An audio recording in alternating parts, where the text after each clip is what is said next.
하나님의 생명의 말씀입니다. 로마서 3장 19절에서 28절이 되겠습니다. 로마서 3장 19절에서 28절이 되겠습니다.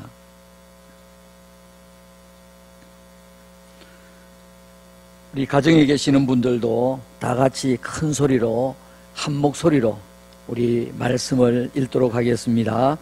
우리가 알거니와 무릇 율법이 말하는 바는 율법 아래에 있는 자들에게 말하는 것이니 이는 모든 입을 막고 온 세상으로 하나님의 심판 아래에 있게 하려 함이라. 그러므로 율법의 행위로 그의 앞에 의롭다 하심을 얻을 육체가 없나니 율법으로는 죄를 깨달음이라. 이제는 율법 외에 하나님의 한 의가 나타났으니 율법과 선지자들에게 증거를 받은 것이라. 곧 예수 그리스도를 믿음으로 말미암아 모든 믿는 자에게 미치는 하나님의 의인이 차별이 없느니라. 모든 사람이 죄를 범하였음에 하나님의 영광에 이르지 못하더니 그리스도 예수 안에 있는 속량으로 말미암아 하나님의 은혜로 값없이 의롭다 하심을 얻은 자 되었느니라.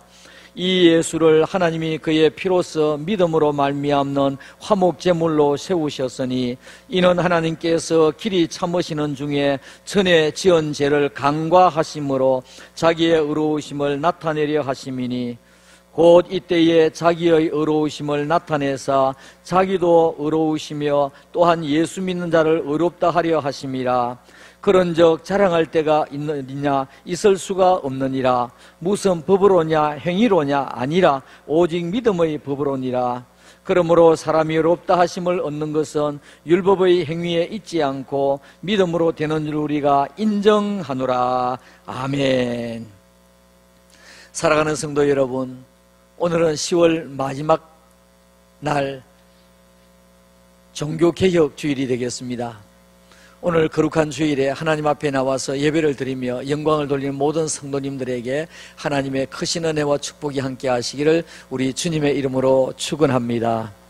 오늘 이 본문 말씀을 가지고 하나님의 의라고 하는 그런 제목으로 말씀을 드리면서 은혜를 나누고자 합니다.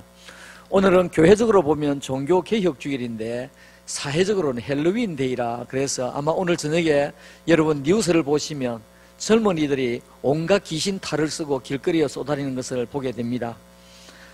오늘 우리는 교회적으로 종교개혁주의를 지키면서 하나님께서 지금까지도 우리에게 믿음의 귀한 걸음을 주셨고 또 바른 믿음을 주셨는데 어떻게 하면 앞으로 우리가 또 바른 믿음을 계속해서 가지고 살아갈 것인가 하는 것에 대하여 좀 말씀을 드리려고 합니다. 종교개혁은 1517년도 일어났으니까 금년에 504번째를 맞이하는 그런 해가 되겠습니다. 마틴 루터는 1483년에 독일에서 태어났습니다. 그가 법률 공부를 하다가 법률가가 되기 위해서 법률 공부를 하다가 친구와 둘이 있는데 벼락이 떨어졌습니다. 그 벼락에 눈앞에서 친구 한 사람이 죽는 그 광경을 바라보았습니다. 그러고 난 뒤에 마틴 루터는 깊은 이 슬럼프에 빠지게 되고 그가 결국은 이제 신학을 공부를 해서 그가 24살 되던 1507년도에 사제의 서품을 받습니다. 그 당시에 가톨릭이니까 신부가 되었습니다. 그런데 그 당시에 가톨릭에서는 면죄부를 위시해서 온갖 정말 원치 않고 하나님께서 원하지 아니하는 이런 일들이 많이 일어나고 있었던 것입니다. 마틴 루터가 그가 신부가 되어서 이제 점점 그가 나이도 경륜도 쌓아가고 그런 가운데서 비텐베르크 대학의 교수로 있던 1517년이었습니다. 그는 더 참지를 못하고 1517년 10월 31일에 이 특별히 면죄부에 대해서 다른 것도 잘못된 것이 많이 있지만은 면죄부에 대해서 이건 정말 아니다 그런 생각을 갖고 면죄부가 잘못되었다는 것을 95개 조항으로 그가 기록을 해서 비텐베르크 성당 그 문 앞에 붙이게 됩니다. 그런데 처음에 이 95개 조항을 붙이게 되었을 때는 종교개혁을 일으키려고 한 것은 아닌 것 같습니다. 왜냐하니까 95개의 이 반박문을 무엇으로 썼느냐 그 언어가 라틴어로 썼습니다. 라틴어.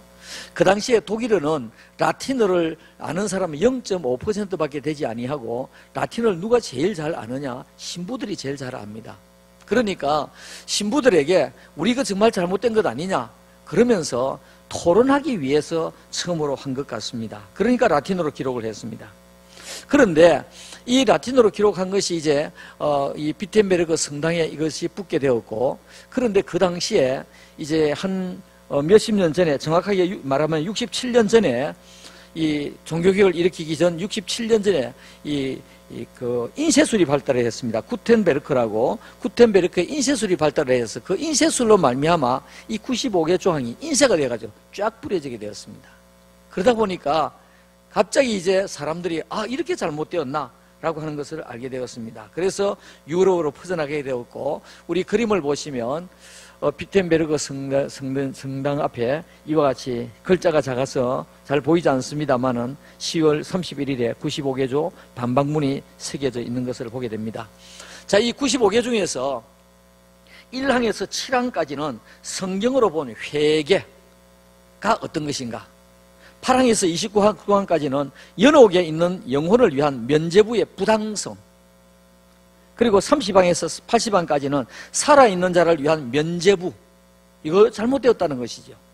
그리고 81항에서 91항까지는 면죄부 판매에 대한 비판, 그 당시에 죽은 자를 위해서도 면죄부를 팔았고 살아있는 자를 위해서도 면죄부를 팔았습니다. 92개 조항에서 95조항까지는 면죄부 판매의 그릇된 동기에 대해서 이와 같이 말하게 된 것을 보게 됩니다. 그러니까 그 당시에 이 캐토릭에서 잘못된 것이 너무 많습니다만 그 가운데서 가장 이 마틴 루터의 마음을 아프게 한 것이 무엇이냐 하니까 면죄부 판매였습니다.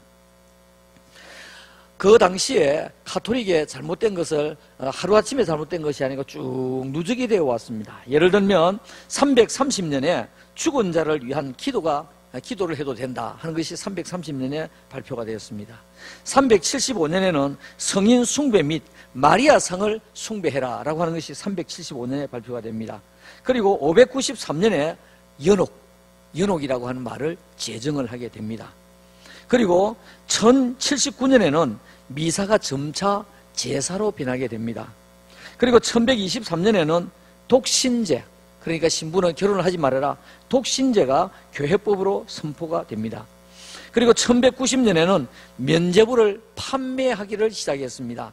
판매하기를 시작했는데 이유는 뭐냐 하니까 판매를 제일 처음으로 시작한 사람이 레오 10세라고 하는 교황입니다. 왜 그러냐 하니까 이탈리아에 가면 성 베드로 성당이 엄청 크고 잘 지어졌습니다. 그 성 베드로 성당을 지으려고 하니까 자금 문제 때문에, 재정 문제 때문에 이와 같이 면죄부를 판매하기를 시작했습니다. 1215년에는 화채설, 우리는 성찬식에 물과 떡을 가지고 성찬식을 하는데 여기에도 물과 떡으로 하는데 거기에 떡과 그다음 그 포도즙에는 예수님의 몸이 그게 화해 있다, 화채설입니다. 그리고 1215년에는 고해성사라고 하는 제도를 또 만들게 되었습니다. 그러다가 이제 점점 잘못된 것이 많다 보니까 1229년에는 성도들에게 성경을 가지는 것을, 소유하는 것을 금지하는 것을 발표하게 됩니다. 성경을 가지게 되면 이제 이거 잘못되었구나 하는 것을 알게 되기 때문에 성경 소유를 금지하게 됩니다. 1439년에는 연옥을 공식적으로 교리로 발표하게 됩니다. 그러다가 1439년에는 이제 성례도 7가지로 만들게 되고, 그러면서 이제 여러 가지로 잘못된 것이 많은데 이 마틴 루터는 면죄부에 대해서 가장 마음이 아팠던 것을 보게 됩니다. 그래서 독일에는 1517년도 마틴 루터가 종교개혁을 일으키게 되었고, 거기에 또 멜랑흐톤이라는 사람이 또 합세를 하게 됩니다. 루터파입니다. 그리고 이제 인쇄술로 말미암아 이 소식이 막 전해지니까 다른 지역에도 종교개혁이 일어나게 되었는데, 스위스에는 독일어를 사용하는 지역에는 쩌윙글리와 불링그라고 하는 사람이 종교개혁을 일으키게 됩니다. 그리고 프랑스어를 사용하는 제네바에서는 칼빈이 종교개혁을 일으키게 되는데 이분들은 다 장로교 목사들입니다. 그리고 스코틀랜드, 영국 옆에 있는 스코틀랜드는 존 낙서가 또 종교개혁을 일으키게 되는데 역시 장로교입니다. 또 영국에는 헨리 8세가 영국 국교에 대하여 또 종교개혁을 일으키게 되는 이와 같은 여러 지역에서 종교개혁이 이제 막 활발하게 일어나기를 시작했습니다. 이 종교개혁의 모토는 뭐냐니까 솔라 스크립투라, 오직 성경, 솔라 피데, 오직 믿음, 솔라 그라티아, 오직 은혜. 그러니까 이 종교개혁자들의 모토는, 슬로건은 무엇이냐니까 오직 성경. 성경을 갖지 못하도록 지금 이와 같이 발표를 했는데, 공포를 했는데, 성경을 다 가지고 오직 성경, 오직 믿음, 오직 하나님의 은혜, 이것을 부르짖게 되었습니다. 그러던 가운데서 종교개혁이 이제 여러 지역에서 함께 일어나다 보니까 나중에는 솔루스 크리스투스라고 하는 오직 그리스도에게만, 그 다음에 솔리 데오 그로리아라고 해서 오직 하나님께만 영광. 그래서 나중에는 다섯 가지가 전해지게 됩니다. 종교개혁자들은 잘못된 길로 가는 이 신앙관, 이 성경관이 잘못된 이것을 바로잡기 위해서 이제 로마 가톨릭 교회로부터 종교개혁을 일으키게 된 것입니다. 사랑하는 성도 여러분, 오늘 우리 교회는 장로교회입니다. 장로교회뿐 아니라 감리교, 순복음 모든 것이 다 마찬가지입니다만은 요즘의 교회를 개혁교회라고 합니다. 리포엄드 처치라고 합니다. 무엇이냐 하니까 말씀으로 늘 항상 개혁되어야 된다, 말씀으로 늘 돌아가야 된다 라고 하는 것이 우리 이 개신교의 모토인 것입니다. 오늘 우리가 제가 읽었던 성경이 로마서입니다. 로마서는 바울이 AD 57년경에 그가 이제 기록한 것입니다. 당시에 로마는 세계에서 가장 강한 곳이었고, 당시에 로마의 그 사람들이 한 100만 명 정도 이렇게 된다고 하니까 얼마나 가히 엄청난 도시였는가 하는 것을 알 수 있습니다. 그 당시에 로마는 황배 숭배 사상과 우상 숭배가 최고조에 달했던 그런 시대였습니다.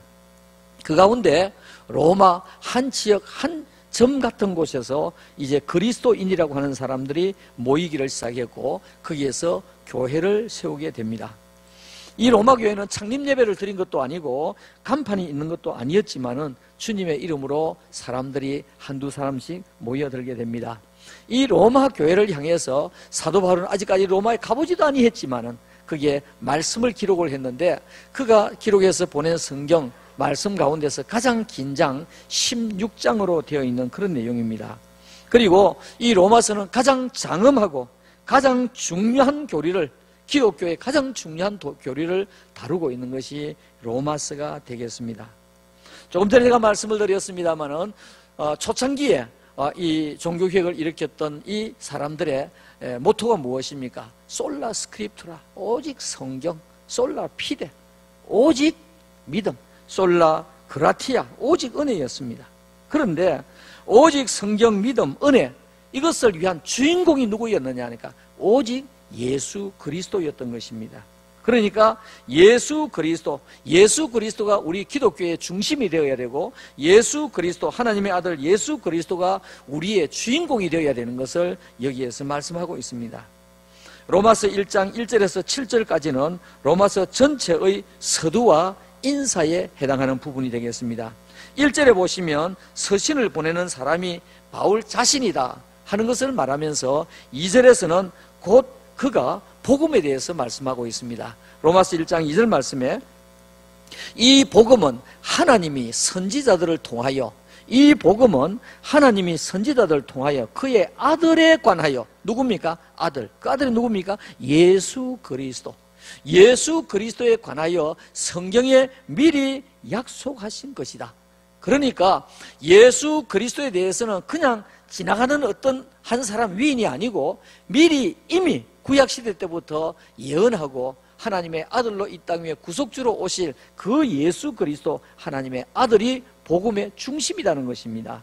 3절과 4절 말씀에 그의 아들에 관하여 말하면, 예수 그리스도에 대하여 말하면 육신으로는 다윗의 혈통에서 나셨고, 그러니까 육신을 가지셨습니다. 그리고 성결의 영으로는 죽은 자들 가운데서 부활하사 능력으로 하나님의 아들로 선포되셨으니, 육신을 가졌고 영을 가졌고, 육신은 다윗의 계통에서 요셉의 아들이고 그 다음에 영으로는 하나님의 아들로 선포되셨으니 곧 우리 주 예수 그리스도시니라 라고 말씀하고 있습니다. 때문에 예수 그리스도가 우리 기독교의 중심이고 예수 그리스도를 통한 구속, 이것이 우리 기독교의 본질이라는 것을 우리에게 말씀하고 있습니다. 예수님이 오시기 이전 시대를 우리는 율법 시대라 그렇게 말합니다. 율법 시대. 율법 시대는 어떻게 구원을 얻느냐 사람들이 생각했느냐 하니까 율법을 지킴으로 구원을 얻는다 그렇게 생각했습니다. 그 율법의 종류를 한번 쫙 모아보니까 종류가 613가지였습니다. 613가지. 자, 그렇다면 613가지를 온전하게 지켜야 구원을 얻는데 누가 온전하게 지키게 되겠습니까? 로마서 3장 20절 말씀에 그러므로 율법의 행위로 그의 앞에 의롭다 하심을 얻을 육체가 없나니 613가지를 완전하게 지켜서 그야말로 죄가 하나도 없게 된 사람은 이 땅에 아무도 없다. 그런 육체는 없다는 말입니다. 얻을 육체가 없나니 율법으로는 죄를 어떻게 해요? 깨닫게 해주신다는 것입니다. 율법은 우리의 죄를 용서하는 것이 아니라 이것이 죄다 라고 하는 것을 깨닫게 해주는 것이 율법이라고 하는 것입니다. 로마서 3장 23절 말씀에 모든 사람이 죄를 범하였음에 하나님의 영광에 이르지 못하게 되었다는 것입니다. 율법으로 말미암아 구원을 얻는다고 했는데 구약시대는 율법을 온전하게 지킬 사람은 아무도 없고 율법을 아무도 지켜서 구원 얻을 사람이 없기 때문에 모든 사람은 다 어떻게 됩니까? 다 지옥으로 갈 수밖에 없는 이와 같은 상황이었던 것입니다. 하나님께서는 이런 상황 가운데서 하나님의 형상으로 지음받았던 아담과 하와의 모든 후손들을 다 지옥불에 보내고 다 죽이기로 작정하신 것이 아니라 어떻게 하면 살릴까 용서하시기로 작정을 하셨던 것입니다. 하나님께서는 죄인들을 용서하셔서 천국으로 인도하시기 위해서 그냥 내가 용서하마 그렇게 말씀하신 것이 아니라 하나님의 의, 오늘 제목입니다. 하나님의 의를 이루기 위해서 대가를 지불을 해야 되었던 것입니다. 대가를 지불해야 되었던 것입니다. 그 대가를 지불하기 위해서는 무엇이 필요하느냐? 화목 제물이 필요하다는 것입니다. 화목 제물. 그 대가를 치를 화목 제물이 필요하다는 것입니다. 로마서 3장 25절과 26절 말씀에 이 예수를 하나님이 그의 피로서 믿음으로 말미암는 화목 제물로 세우셨으니 예수 그리스도를 이 땅에 보내셔서 십자가에 못 박혀 돌아가심으로 말미암아 우리의 대속물로 그래서 화목 제물로 세우셨으니 이는 하나님께서 길이 참으시는 중에 전에 지은 죄를 간과하심으로 전에 우리 인간들이 지은 죄를 간과는 좀 이따가 말씀을 드리겠습니다. 간과하심으로 자기의 의로우심을 나타내려 하심이니 곧 이때에 자기의 의로우심을 나타내사 자기도 하나님도 의로우시며 또한 예수 믿는 자를 우리 모든 사람들을 다 의롭다 하려 하심이라 말씀했습니다. 자, 그러므로 예수 그리스도께서 이 땅에 오셔서 우리를 위하여 십자가에 못 박혀 돌아가신 것은 하나님의 의를 이루는 것인데 하나님께서도 의를 이루시고 그 예수 그리스도를 믿음으로 말미암아 우리도 의롭게 되는, 나중에 이것을 조직신학에서 칭의라고 이야기합니다. 칭의에 이와 같이 복을 얻게 되었다는 것입니다. 자, 그러니까 화목 제물이 누굽니까? 예수 그리스도입니다. 다른 어떤 이단들이 아닙니다. 예수 그리스도이십니다. 방법은 구약시대의 짐승을 잡아서 하나님 앞에 제물로 드리듯이 화목 제물은 예수 그리스도의 피. 그 예수 그리스도의 피가 뭐냐니까 대속의 피, 대속의 죽음이었던 것입니다. 예수님께서 십자가에 못 박혀 돌아가심으로 말미암아 하나님께서는 지은 죄를 간과하신다. 조금 전에 간과라는 말이 나왔습니다. 간과하신다. 이 간과라는 말은 뛰어서 넘어간다는 말입니다. 구약시대로 말하면 유월입니다. 유월. 구약시대에 양의 피를 적신 그 집을 보고 어떻게 해요? 유월, 뛰어넘었다 그 말이거든요. 그런데 이 간과라고 하는 것은 죄인된 인간이 예수 그리스도의 대속의 죽음에 그 피로 말미암아 우리의 죄가 가리워졌다. 이게 간과입니다. 오늘 제가 설교한 것이 전부 다 조직신학입니다. 우리 신앙에서 가장 중요한 뼈대가 되는 것입니다. 오늘 종교개혁주의이기 때문에 제가 이 말씀을 지금 전하고 있습니다. 예수님이 죽으심으로 말미암아 우리의 지은 죄를 간과하시게 되었습니다. 예수님께서 십자가에 못 박혀 돌아가심으로 말미암아 이제 우리의 죄를 대속할 대속물, 그리고 화목할 수 있는 화목제물이 있었기 때문에 하나님께서는 이제 의를 이루게 되었습니다. 죄를 지은 사람은 아무 이유도 없이 그냥 죄를 금방 못하지 않습니까? 예를 들어서 어떤 사람이 죄를 지어서 감옥에 있습니다. 8월 15일이 되었습니다. 12월 25일이 되었습니다. 그러면 대통령이 뭘 합니까? 특사를 하게 되거든요. 특사. 명분이 있어야 되는 거예요. 하나님께서 우리의 죄인들을 용서하시기 위해서 예수 그리스도의 대속의 대속물로 이와 같이 우리를 용서하셨기 때문에 하나님의 의를 이루게 되었다는 것입니다. 그 다음에 우리도 의롭게 되는, 그래서 칭의의 성도가 될 수 있었다는 것입니다. 예수 그리스도께서 십자가에 못 박혀 돌아가심으로 말미암아 우리의 대속물이 되셨는데, 마태복음 20장 28절 말씀에 인자가 온 것은 섬김을 받으려 함이 아니라 도리어 섬기려 하고 자기 목숨을 많은 사람의 무엇으로? 대속물로, 대신 속죄하는 대속물로 주려 함이니라. 갈라디아 1장 4절 말씀에 그리스도께서 하나님 곧 우리 아버지의 뜻을 따라 이 악한 세대에서 우리를 건지시려고 우리 죄를 대속하기 위하여 자기 몸을 주셨으니 대속입니다. 대속. 여러분, 우리 사람들이 살아가다가 나이가 들면 어떻게 됩니까? 뼈안이 자꾸 숭숭숭숭 비어요. 이게 뭡니까? 골다공증.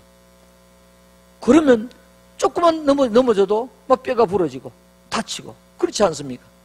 오늘 이와 같은 말씀, 특별히 갈라디아에 있는 로마서와 갈라디아서가 완전 교리서입니다. 이 말씀을 잘 여러분 읽고 이 말씀을 지키고 이 말씀에 아멘 하시면 우리의 영적인 뼈대가 튼튼하게 됩니다. 골다공증이 걸리지 않습니다. 오늘 우리는 영적인 뼈대가 건강하지 못하기 때문에 휘떡 넘어져가지고 저기가 맞나? 저기가 맞나? 이렇게 자꾸 넘어지는 거예요. 자, 그런데 이제 대속물로 우리를 하나님의 자녀로 삼아주시고 의롭다 칭해주셨는데, 이것이 칭의인데 우리가 하나님 앞에 이제 나아갈 수 있는 길이 하나 열렸습니다. 무엇으로 열렸느냐? 로마서 3장 27절과 28절. 그런즉 자랑할 때가 어디 있느냐? 있을 수가 없느니라.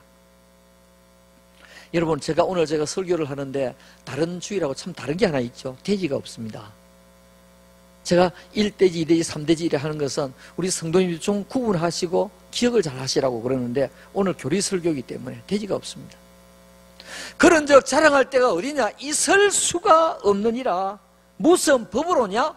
행위로냐? 아니라. 오늘 우리가 구속함을 받고 대속함을 받고 하나님의 자녀가 되었는데, 우리가 하나님 앞에 나아갈 수 있는 길이 어떤 길이냐? 법으로냐? 행위냐? 아니라 그 말입니다. 요즘에는 부르지 않습니다만은 옛날에 가스펠 성도의 아이들이 부르던 노래, 돈 갖고도 못 가요 하나님 나라, 힘으로도 못 가요 하나님 나라. 무엇입니까? 법으로도 못 가요 하나님 나라, 행위로도 못 가요 하나님 나라. 이 문자 그대로 하면 그렇지 않습니까? 그럼 무엇입니까? 거듭나면 가는 나라 하나님 나라, 믿음으로 가는 나라 하나님 나라, 오직 믿음의 법으로 니라. 할렐루야. 오늘 우리가 하나님 앞에 나가는 것은 우리의 믿음으로 나가게 되는 것입니다. 그러므로 사람이 의롭다 하심을 얻는 것은 율법의 행위에 있지 않습니다. 율법의 행위에 있지 않습니다. 우리 예수 믿는 사람이 신행일치가 되어야 되겠습니다만, 어떤 때는 아이고 저 사람이 예수를 믿는다고 하면서 거짓말을 자꾸 저렇게 하고 다른 사람 자꾸 시기하고. 여러분, 우리가 예수를 믿는 사람으로서 믿음으로 살아가는 사람이 덕을 끼치면서 살아야 되겠지만은 그 행위로서 우리가 구원을 얻는 게 아니란 말씀이지요. 율법의 행위에 있지 않고 믿음으로 되는 줄 우리가 인정하노라. 할렐루야.